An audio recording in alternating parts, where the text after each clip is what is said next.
আবু হুরায়রা রাদিয়াল্লাহু তাআলা আনহু খাইবারের যুদ্ধের সময় কি করলেন? তিনি নবী সাল্লাল্লাহু আলাইহি ওয়াসাল্লামের সাথে এসে মিলিত হইলেন। মাত্র 3 বছর তিনি সময় পাইলেন। কত বছর? মাত্র 3 বছর। এই 3 বছরে 5000-এর অধিক তিনি হাদিস বর্ণনা করেছেন। সুবহানাল্লাহ। তারপরে আসহাবে সুফার কথা বলা হয়। এজন আপনার সাহাবীগণ নবী সাল্লাল্লাহু আলাইহি ওয়াসাল্লামের দিন রাত থেকে আপনার ইলম অর্জন করেছেন। তাদের খাদ্য কি?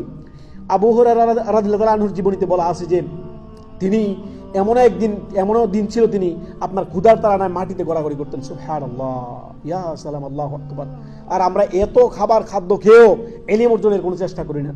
আমরা ইলম অর্জনের প্রয়োজনই মনে করি না। সুবহানাল্লাহ। অথচ আল্লাহ রাব্বুল আলামিন নবী সাল্লাল্লাহু আলাইহি সাল্লামের ইলমের গুরুত্ব দিয়েছেন। আল্লাহ সুবহানাহু ওয়া তাআলা বলেন, ফাআলাম আন্নাহু লা ইলাহা ইল্লাল্লাহ।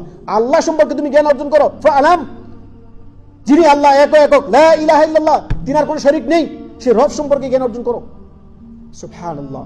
তো নবী সাল্লাল্লাহু আলাইহি ওয়াসাল্লাম এই হাদিস, তিনি সহিহ বুখারীর হাদিস নাম্বার 3708 নম্বর হাদিস, নবী সাল্লাল্লাহু আলাইহি ওয়াসাল্লাম বলেন, মান সালাকা তারিকান ইয়ালতামিসু ফিহি ইলমা সাহালাল্লাহু লাহু তারিকান ইলাল জান্নাহ। সুবহানাল্লাহ। যে ব্যক্তি ইলম অর্জনের জন্য কি করলো? রাস্তা অতিক্রম করলো, আল্লাহ রাব্বুল আলামিন তার জন্য জান্নাতের রাস্তাকে প্রশস্ত করে দেন, সহজ করে দেন। সুবহানাল্লাহ। তো আমরা যে আমাদের ভাইরা যে মেহনত করছেন, আপনার এত পরিশ্রম করতেছেন, এত সময় ব্যয় করতেছেন, পুরোটা সময় আপনার নেক আমলের খাতায় আপনার লিপিবদ্ধ হবে যদি আপনার নিয়ত